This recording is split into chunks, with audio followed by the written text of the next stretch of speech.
It is now time for the world-famous Butch and Bob Show, brought to you by First Southern Bank, by Van's Barbecue, Murphy Builder Supply, and O'Quinn & Associates. Hi, I'm Mandy Yeomans. And I'm Raymond Brown with First Southern Bank. As your locally owned community bank, we're here to help our community grow. Our customers are why we are here. You can tell we want your business. We offer all types of deposit products, personal and business. We have fast, efficient service, and yes, we have online banking too. I'm sure we have an account to fit your needs. Stop by or call us at 912-588-1010 and see how First Southern Bank can help you. We're FDIC Equal Housing Lender. When it comes to barbecue, Van's Barbecue in Jessup is the place to be. A small family-owned business located at 1876 on the Savannah Highway. Van's Barbecue has lunch and dinner specials. Stop by or call to make an order. The number to call, 427-3358. Van's Barbecue's new manager is Sarah Van. Van's Barbecue offers potato salad, coleslaw, baked beans, and don't forget their delicious mac and cheese. Also, check out their shrimp plates, the best in town. Yes, when it comes to barbecue, head to Van's Barbecue, locally owned and operated. Stop by and tell them the Big Dog sent you. Once again, the number to order, 427-3358. Since 1946, Murphy's Builder Supply has been serving the folks of Jessup, Wayne, and surrounding counties with quality products and knowledgeable service. Matter of fact, they feel they sell service first to make sure you get exactly what you need for your home improvement projects. And with each employee at Murphy's being there for 10 years or more, you know you're talking with someone with the experience to help you with building supplies, tools, paint, and all the things you need from a full-service hardware store. The best choice in home improvement is Murphy's Builder Supply, 156 Northeast Broad Street, Jessup.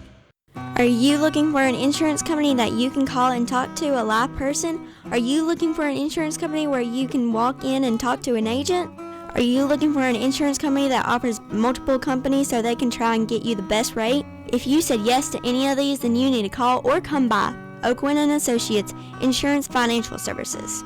We offer multiple companies so we can find the best fit for you. Give us a call at 385-1000 or stop by our office at 212 South First Street right here in Jessup. The following is an exclusive presentation of Jessup Broadcasting, the sports leader in Southeast Georgia.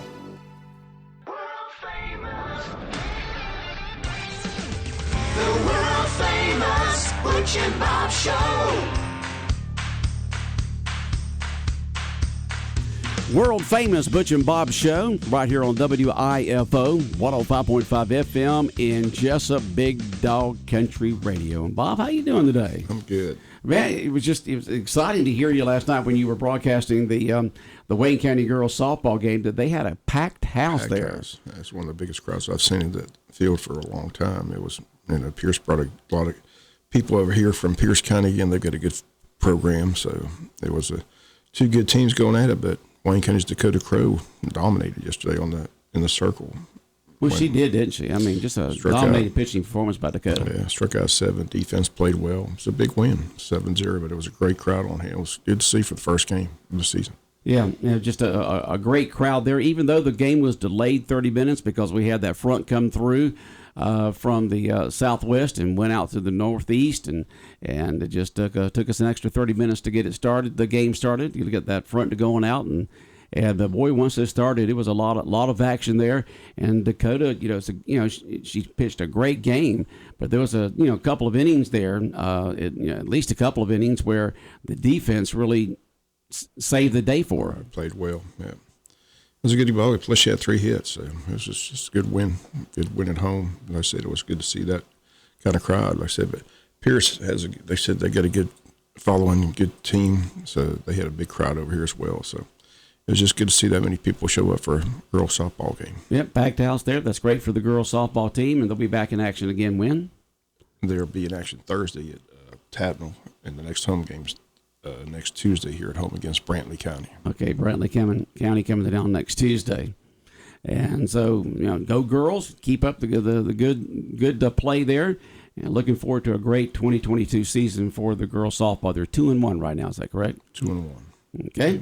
And just keep it up. Do you know when they begin region play? A couple weeks. A couple of weeks from now, they'll begin playing against. And it'll be the girls in this region that we're in now, right? Everybody but BC. Yeah, BC. The Islands, New Hampstead, Southeast Bullock, Burke County. Burke County has a girls softball too? Okay. They got a good softball team. All right. So, of course, BC is just a guys only All high boys school team, there. right. Yeah. And so, go girls. And, of course, we're just a week and a half or a week and 2 days away from the first regular season football game for the Yellow Jackets. And the Jackets will be doing what on that Friday? Over in Hinesville, taking on Bradwell Institute. Okay. And so the Wayne County Yellow Jackets will begin their season.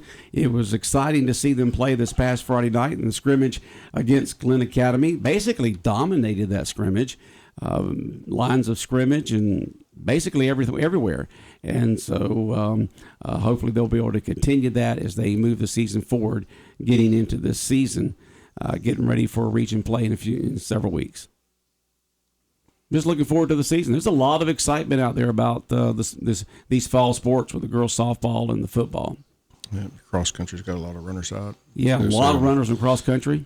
Volleyball team should be pretty good. Kayla Hobbs will be in studio tomorrow. Tell us about the volleyball team, but they've got a lot of girls out, a lot of girls back from last year's team. I said each year that volleyball team gets better and better. Right. It's only like in the third, fourth year. I think fourth or fifth year. Girls, but Kayla Hobbs will be on hand tomorrow. Tell us about the girls volleyball. Appreciate Coach Kuna coming in yesterday, telling us about the cross country team. They get underway this Saturday with that big race over in Hazelhurst. And it's good to see the numbers are up this year. You didn't know what was going to happen with the Coach Broadhead had been basically he gave birth in a sense to the cross country program at Wayne County High School, and but it passed the baton over to the new coach. And as both coaches are involved in some sort of way, one's the head coach and one is going to help out a little bit. Broadhead will continue to help a little bit.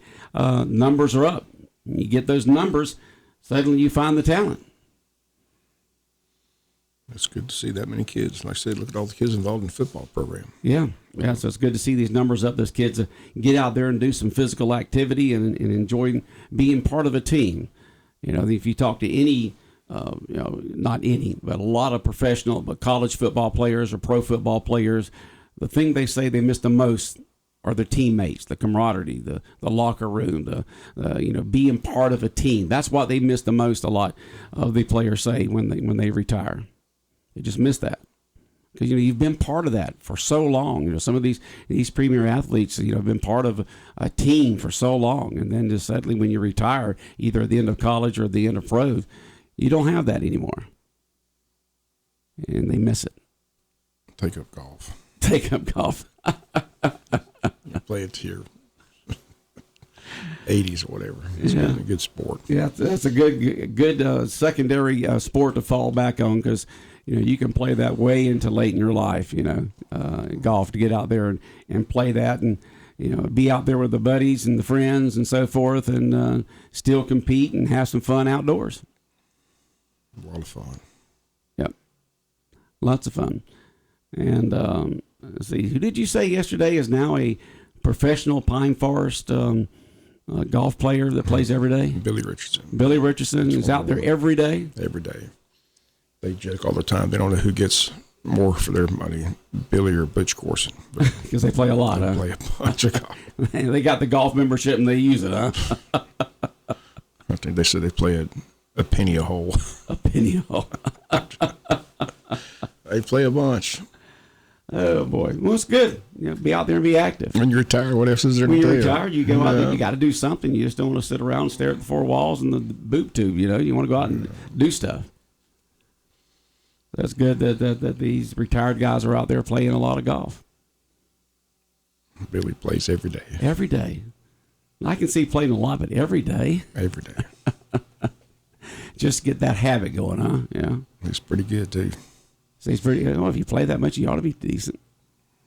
I like playing with Billy. It's always a lot of fun. He's fun on the golf course. He's just fun. He's just a good guy. Okay. Said he was a heck of a quarterback. I said I didn't get to see him play his high school days, but quarterback before I moved he's here. in the Hall of Fame. But the people that saw him play, he was some kind of player. He was a great athlete. Loved Coach Madry. Was scared to death of him. Oh, everybody was scared of Coach Madry. I was scared of Coach Madry. Yeah, everybody was scared of Coach Madry. He demanded discipline, respect, and he produced winners. And Billy, whatever Coach Madry told Billy to do, Billy would do it. It's a funny story that Billy tells you that at the end, he went his whole high school career didn't think Coach Madry liked him, and when he's getting ready to graduate, Coach Madry called him in his office and told him how much he appreciated everything he did for him and how much he loved him, and it's a good story. Okay, good. But playing for him, Billy said he was fearful. Yeah, he tells that famous story. They were playing down, and he forgot his glasses. Billy wore glasses. They're on a road trip, and he's out there throwing the ball, and he couldn't see where he's throwing the ball, so he wasn't going in the right place. So Coach Madry called him over and said, "Richard, what are you doing out there? You look like you can't even see." He said, "Coach, I forgot my glasses." He said, "Where are they?" He said, "They're in the locker room." He said, "Well, go get them." He said, "In the locker room back in Jessup." He said, "We got there and start running the ball." Yeah, run the ball. Find somebody who's got your prescription and put those on. Ernie Bowen tells Ernie was the manager, and Billy was trying to get Ernie to tell Coach Madry. He said, "You go tell him." And Ernie said, "I'm not telling him. You go tell him." "Are you crazy? I'm not telling Coach Madry you forgot your glasses." He says, "I ain't telling him." So Billy's out there playing the first quarter. Couldn't see squat. Couldn't see nothing, throwing the ball all over the place. Coach Madry called and said, "Richard, what are you doing? You look, you're blind out there." He said, "Coach, I forgot my glasses." He said, "Where are they?" "They're in the locker room." "We'll go get them." "No, they're in the locker room back in Jessup." So we had to go out there run the ball the rest of the game. Yeah, kind of like the pitcher of the Wild thing in Major League, But it's funny that, hear these old players talk about it, but the respect they had for Coach Madry was just amazing, like I said. But Billy said he was just, scared to death of you. Oh, yeah, you were. Everybody was, They had that, they used to go to that old camp, Parker's camp over there. Over in Long County, across from the swamp over there, yeah. Yeah, Kenny Bryant took me down there one day and showed me that. That was a pretty wild place. I know. Just go out there in the swamp for a couple of weeks. They tell some great stories. So I don't see how those guys survived out there. I really don't. I mean, they did this. They had that documentary, Coach Brian Junction Boys. Somebody needs to do a documentary on that. Be a great documentary. I mean, you take the boys out for a couple of weeks for before Parker's school camp, starts out for preseason workouts, and you're living out there. You're out there in the swamp, living there, practicing. Now Billy gets to watch his granddaughters play softball. His granddaughter's pretty good, Veda Bowen. She's pretty fast. Got that speed, huh? Got the speed. I feel the need for speed. I've never seen a faster girl in all the years I've been doing it. Wow. The girl can fly. Okay. It's fun to watch. Bet she can get on first and maybe steal second once in a while. She did yesterday. Like I said, they walked her. She stole second. They threw it in center field, went to third, and scored on a wild pitch. So it's great to have speed. Yeah. Produces a lot of runs. So either got it or you're chasing it. That's right. In football, either you got it or you're chasing it. Yeah. So, those football camps were legendary back eons ago. I like listening to those old players tell their stories. Yeah. They were something else. Buckshot was the first African-American player. He tells that story when he went there. He kind of got, he took some, they were trying to run him off, he tells some stories, some things he went through. And I said, "Buckshot, how'd you just not leave?" He says, "My daddy sat me down before I went. And my dad said, it's going to be tough." He says, "But believe me, whatever they do, if you come home, it'll be 10 times worse. So you better stay." He was more scared of his dad than he was more scared of his dad. His dad told him. His dad told him, "You go and you stay." I wonder what year that was. You grin and bear it. It had to be way back. But, yeah, because they were a few of the African Americans that were at the high school before they was fully integrated, starting my junior year in 1970. But the first 2 years, my freshman and sophomore years, from 68 to 70, you had a few that decided not to go to Northside. They wanted to come to Wayne County High School. There was a few of them. And then you had a few Long County students that came over. But then in 1970, when it was fully integrated, when Northside shut down and it was a fully integrated high school in 1970, starting my junior year. But he must have been before all that. Buckshaw Stevens was the first player that. So he must have decided to play. He must have decided to go to Wayne County High School instead of Northside way back. Right. But he tells that story. He was the first one. I said, first year going to camp, and he knew he was going to be tough. But his dad told me, says, "Make sure you stay." He said, "Because if you come home, it's going to be 10 times worse." So he stayed, became a good player. I said his son Tyrone played at Georgia Southern, had a good career at Georgia Southern. So good. But I like listening to those old stories. Yeah. Guys tell their stories of the old days. But Coach Madry was a heck of a coach. Yeah, he was. And after he retired from the varsity for many years, he didn't coach, and then sometime back, I can't remember, during the 90s, he coached the freshman team. Remember that? And I think one year went undefeated with the freshman team, and did that for fun. I remember my favorite story about Coach Madry is out there watching his grandson play, and he's playing recreation football, and he was telling me a story how one of these guys came over and asked him that he wanted him to help him coach. He wanted him to coach the same way the high school was running. At that time, they were running the veer. And he said, "I want you to come over and teach my kids how to run the veer." He said, "Can you show me how? Can you give me some advice?" And Coach Madry says, "I'll give you some great advice." He said, "What's that?" He said, "Veer the hell away from it. Don't run the veer." That's my favorite Coach Madry story. Veer the hell away from it. You don't want to run the veer. Oh, jeez. But yeah, Coach Madry was a great man, I see. But Billy tells those stories, all the time. He just had the utmost respect for Coach Madry, but had a great career. Like I said, Hall of Fame career. But Billy's, that they beat Valdosta several times. He's got articles. His mother kept all his articles. He's got a book with all the articles they wrote about him. And Coach Bazemore and those guys would brag about how good Richardson was, how they could not stop Billy Richardson on a Friday night. Just an excellent football player. Good. But I love Elvis. But I like playing golf with him. Good golfer. Yeah. But he plays a lot of golf. He's given up the Elvis Cape, hasn't he? Well, he did it last time. Like I said, last time he did it for Chuck Anderson's. They got him to do it out there at that center when Chuck was, before he died. Oh, okay. One of the homes here. I think it was, I can't remember. I want to say it was 80th birthday. Okay. That's what he wanted. He wanted Billy to come perform Elvis. So Billy went out there and performed Elvis. So he basically performed to his peers, then, right? Yeah. He doesn't do it much of it, but back in the day, he was really good at it, man. He had more scarves. He just handed out left, right, forwards, and backwards. Yeah. Classic stuff. Yeah. He told me one time. He said, "I said it must be great getting out there and doing Elvis like that and being very popular and in demand and so forth like that with the ladies." He said, "Yeah, well, the thing about it is, Butch," he said, the ladies are either 80 or 8. The ladies are either 8 years old or 80 years old. They really like me." But he always had a good time. You can tell that he enjoyed doing that back in the day. Great entertainment. He did a great job with that. Yeah, did a great job with that. So I guess he's probably getting ready right now to hit the links, huh? Does he play? I guess he plays in the morning. He's probably out there already. Yeah, he's probably out there practicing putting. Yeah, along with a few other guys out there. Course still looking good out there at Pine Forest. Excellent course. Course in great shape. I said everybody bragged about this past weekend playing in the 0800 tournament. That's all they could talk about, how nice of a course it is. Mm-hmm. Paige McCray has that thing in great shape. And people come from all over. Like I said, Saturday. They've opened it up on Saturdays. It's hard to get a cart Saturday morning. It's amazing how many people come play that course. So, but it's a great course. Okay. Yeah, they do a good job out there keeping that going and hosting the golf tournaments out there. A lot of golf tournaments held at Pine Forest, and they do a great job accommodating them and making sure everything runs smoothly there at Pine Forest. It was a fun tournament this past weekend. It was fun.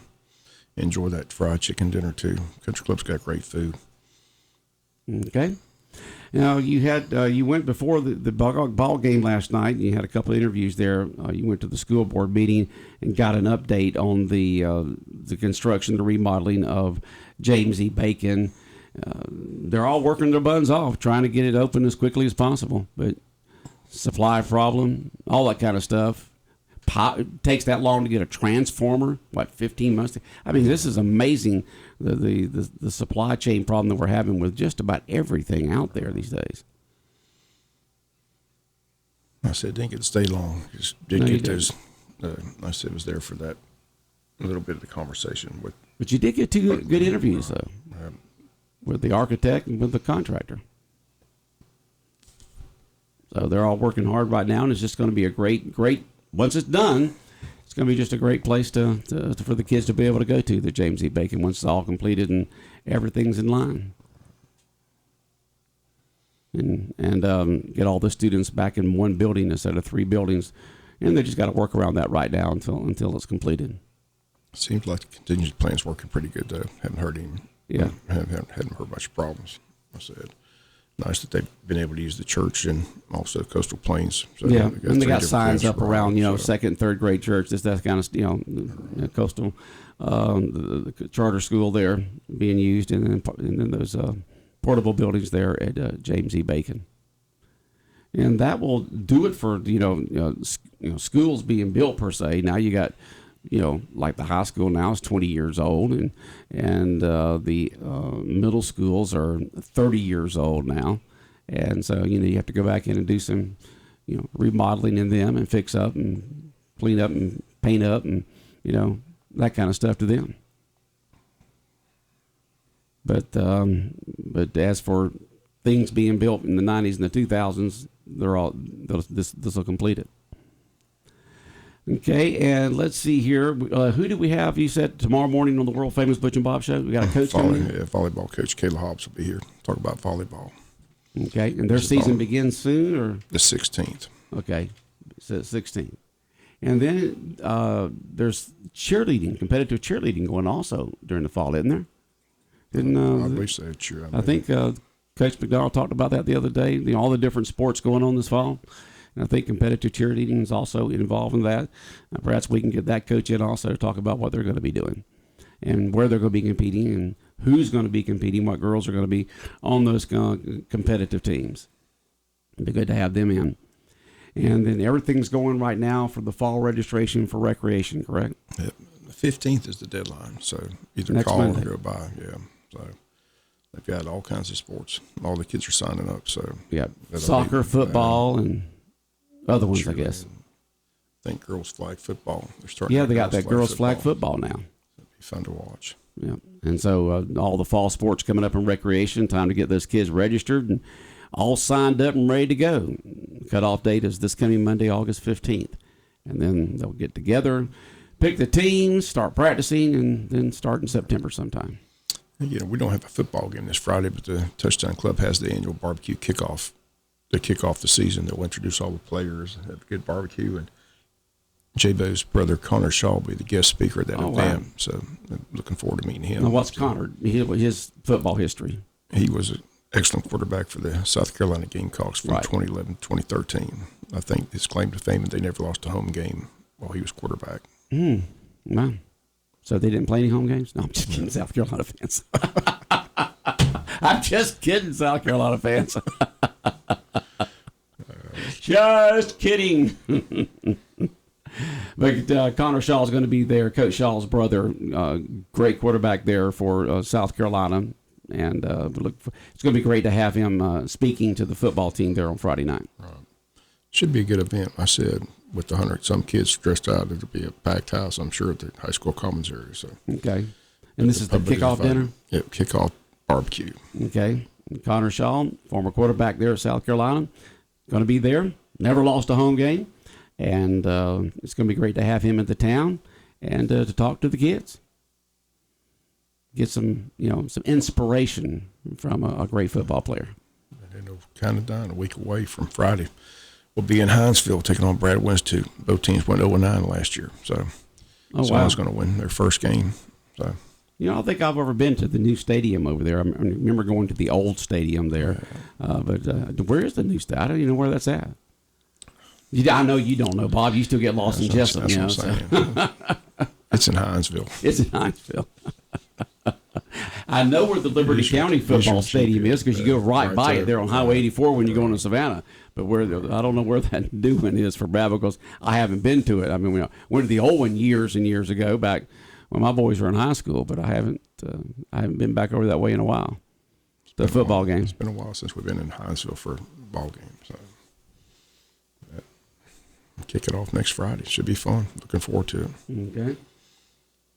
I was reading an article online yesterday about the Heisman hopefuls for this year, the top ones they think that are going to have a great chance of winning the Heisman. And there's about 4, I believe, from Alabama that is way up there in terms of quarterback, receivers, and even a defensive guy, which you hadn't had a defensive player wins the Heisman in a long time. But, they got a lot of talent coming in this year. Alabama does. They've always got talent. Yeah, to have 4 different ones that. Okay, Bradwell Stadium, OV Field in the same place. That's from Reggie Burgess. Well, maybe they just did a facelift to it then. Maybe they did. Maybe they just did a facelift to it because it was old when I went over there back when my boys were in high school. So maybe they just, I know where that's at then, if it's still the old location, the OV Field there. So Bradwell Stadium, OV Field, same place. And so perhaps maybe they just did a facelift to it, Bob. Yeah, the main intersection take a left. That's all I know. Main intersection, take a left. Back there in school. I know kind of where it's at. Yeah, I know where it's at. So if you say it's new, maybe they just remodeled it and updated everything. It's been a while since we've been there. But it should be a fun game. Short trip over to Hinesville. Yep, not far at all. Well, anything else on your mind this morning, Bob? Braves and Red Sox, like I said. Slugfest last night. It was a good ball game last night. So Braves won 9-7? 9-7 in 11 innings. Yeah, and so they go out again tonight. The Braves do for the second game of interleague play, where the Braves actually started as a team, as the Boston Braves, before they went to the Milwaukee, became the Milwaukee Braves. And then in '66 they came to Atlanta to become the Atlanta Braves. And then they'll have off on Thursday and then go down to take on the Fish in Miami beginning this weekend. Anything else? All right. Have a good day, Bob. All right. The world famous Butch and Bob Show right here on WIFO 105.5 FM in Jessup, Big Dog Country Radio. And it's brought to you by First Southern Bank, by Van's Barbecue, Murphy Builder Supply, and by O'Quinn & Associates.